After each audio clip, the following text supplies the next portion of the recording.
All right, 2-minute drill time, Sean. We got to start with the defense.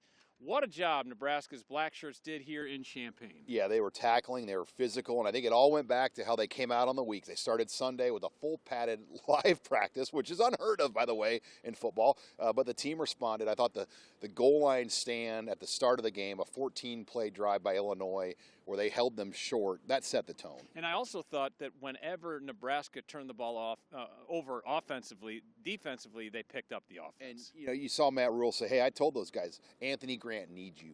Get a stop. Lift this kid up. They didn't want to relive Minnesota because, this was the same situation. They're icing the game to win it at Minnesota. Grant fumbles, they lose the game.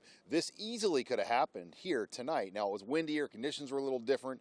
They were going into the wind. But Illinois just needed one play where if they made this game 20-13 or 20-14, all of a sudden you're getting a lot nervous. Yeah, offensively, it was kind of a stop-and-go night. It got some conversions, but, man, the big picture, they're just not moving the ball. Yeah, it's tough to throw consistently in the wind, and I think that limited them. But, everyone's going to take away that run game. So Heinrich Haarberg's not going to see a lot of high safeties. And, they're going to keep trying to run him and find seams and creases and spread things out.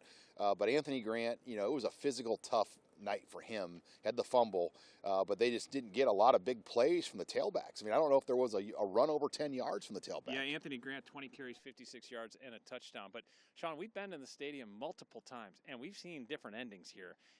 We haven't seen many endings like tonight where Nebraska had the lead, and held it. Yeah, you go back to 2019, and that was when Wan'Dale Robinson carried them to a victory out here late. And that was an ugly win. Nebraska just hasn't played well in this stadium a lot over the years. Yeah, bottom line is the Huskers head into their bye week at 3-3. Next up, Northwestern in 2 weeks.